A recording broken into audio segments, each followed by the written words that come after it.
Hello students, ছাত্রমিত্র mathematics. এখন আমরা solve করছি নবম শ্রেণী, কোষে দেখি 14-এর 8-এর দাগের অঙ্ক। অঙ্কটা আছে ABCDE, যে কোনো একটি পঞ্চভুজ অঙ্কন করি ও তার সমান ক্ষেত্রফল বিশিষ্ট একটি ত্রিভুজ অঙ্কন করি যার একটি শীর্ষবিন্দু C। তাহলে আমরা প্রথমে কি করব, পঞ্চভুজটা অঙ্কন করে নেব। তাহলে আমরা খাতার মাঝখানে একটা সরলরেখা নেব, নিয়ে সেই সরলরেখা থেকে আমরা একটা পঞ্চভুজ অঙ্কন করব। যে পঞ্চভুজ মানে কি, 5টা বাহু হবে। মোটামুটি চোখের আন্দাজে আমরা একটা নর্মাল মাপ নিয়ে নেব, নিয়ে আমরা পঞ্চভুজটা অঙ্কন করব। এখানে একটা মাঝখানে পয়েন্ট দিয়ে নিই, তাহলে সুবিধা হবে। আমরা পঞ্চভুজটা অঙ্কন করলাম। এবার এই পঞ্চভুজের সমান ক্ষেত্রফল বিশিষ্ট, দেখো 1টা 2টো 3টে 4টে 5টা বাহু। নাম দিয়ে দিই A, B, C, D and E, পঞ্চভুজ।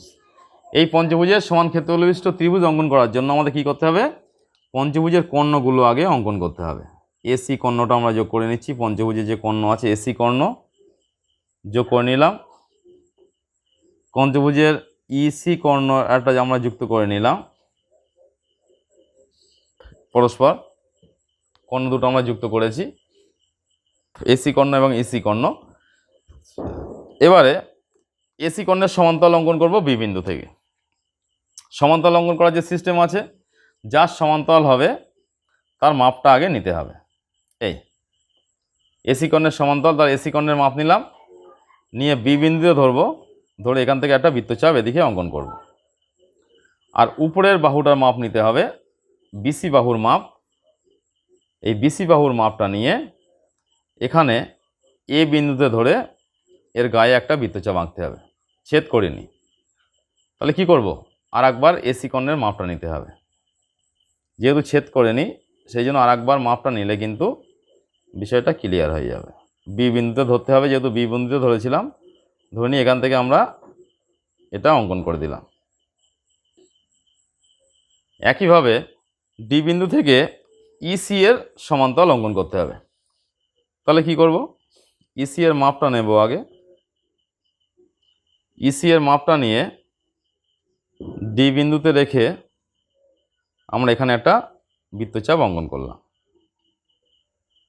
যেহেতু এদিকে হবে, তাহলে DC বাহুর মাপটা নিতে হবে। DC বাহুর মাপটা নিয়ে E বিন্দুতে রেখে আর একটা বৃত্তচাপ এর সঙ্গে আঁকলাম। এবার D আর এই যে এখানে একটা নাম দিতে হবে। এখান থেকে যে ছেদ করেছিল এর সাথে D বিন্দুটা যোগ করলাম। এখানে যে দুটো বক্ররেখা পরস্পর ছেদ করেছে বৃত্তচাপ, তার সাথে B বিন্দুটা যুক্ত করলাম।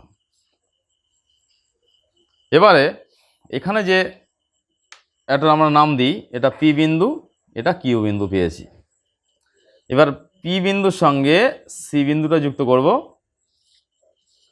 P বিন্দুর সাথে C বিন্দুটা যুক্ত করে দেবো। এইভাবে পয়েন্টটা ধরে নিতে হবে, এখানেও পয়েন্ট ধরে নেব, যুক্ত করলাম। এখানে C বিন্দুর সাথে Q বিন্দুটা যুক্ত করতে হবে, পরস্পর C বিন্দুর সঙ্গে Q বিন্দুটা যুক্ত করলাম। তাহলে আমরা দেখো পঞ্চভুজের সমান ক্ষেত্রফল বিশিষ্ট ত্রিভুজ পেয়ে গেছি, যার একটা শীর্ষবিন্দু C। নিচে লিখতে হবে একটা পঞ্চভুজের ছবি দেবে ছোট। পঞ্চভুজ ABCDE সমান ত্রিভুজ কি এঁকেছি, PQC। তাহলে আমরা দেখো কত সহজ পদ্ধতিতে সহজভাবে কিন্তু পঞ্চভুজের সমান ক্ষেত্রফল বিশিষ্ট ত্রিভুজ অঙ্কন করলাম। তাহলে এইভাবে সহজ পদ্ধতিতে শিখতে গেলে, জানতে গেলে, বা এই ধরনের চ্যাপ্টার ওয়াইজ সলিউশন পেতে হলে আমাদের চ্যানেলটি ফলো করতে হবে এবং ছাত্রমিত্র যে অ্যাপটা আছে সেই অ্যাপটাকে ইনস্টল করতে হবে। তাহলে এই অ্যাপের মধ্যে থেকে তোমার ক্লাসের সমস্ত অঙ্কের সমাধান তুমি পরস্পর পেয়ে যাবে।